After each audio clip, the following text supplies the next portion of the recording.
umaga sa inyo lahat.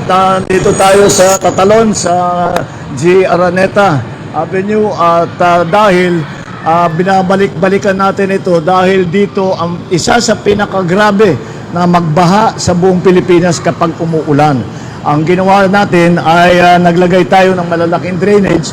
Kung maalala ninyo, nung nakaraan, nandito rin kami, ipinakita natin yung napakalaki na mga tubo, na goma, na bago, na yun ang in-install natin dito. Yung mga nakikita ninyo mga butas dito, yung mga drainage, ang sa ilalim niyan ay yun na nga, yung ating mga malalaki, mas malaki pa sa tao, yung malalaki na tubo na dinagay natin para makapag-drain na mabilis at hindi na magbaha dito.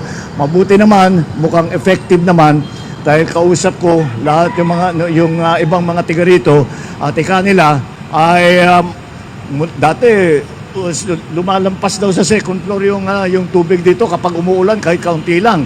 At maintindihan mo naman kung bakit. Dahil kung titignan ninyo, lahat ng palabas dito ay pataas. Lahat ng pupunta mo mula rito ay pataas. Kaya naman lahat ng tubig dito pupunta.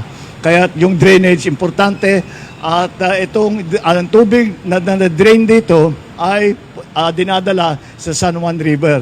Yan ang plano natin. At ang susunod na problema na kailangan natin lutasin ang pagkolekta ng basura. Dahil ang nangyayari dito, pagka pumapasok na yung tubig, dala yung basura, nababara na naman yung ating mga drainage. Kaya magpapatulong tayo sa local government. Hihingi tayo ng tulong kay Mayor Joy at sabihin natin kung pwede ay gawa tayo ng sistema para tuloy-tuloy ang pag-declogging.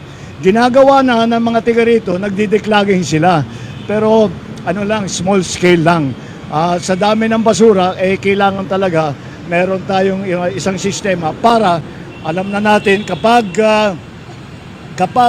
uulan ng malakas ay tiyakin natin na lahat ng basura ay makolekta at pagkatapos ng ulan ay may madadala pa rin basura, magdi-declogging ulit. At kaya pagka naayos natin yan, palagay ko mararamdaman. Ngayon pa lang nararamdaman na raw nila na hindi na tumataas yung tubig at kapag may tubig na umiipon dito ay mabilis naman mawala. Hindi kagaya ng dati na ora-orada bago sila makapasok dito sa kanilang mga lugar.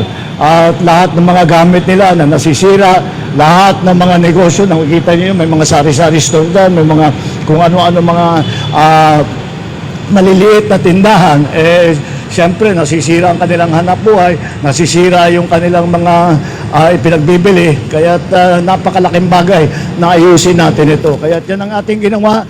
Patuloy natin itong gagawin.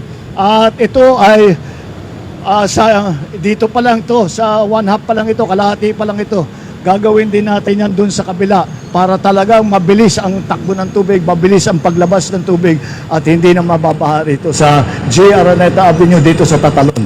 Maraming salamat. Good morning. Thank you po.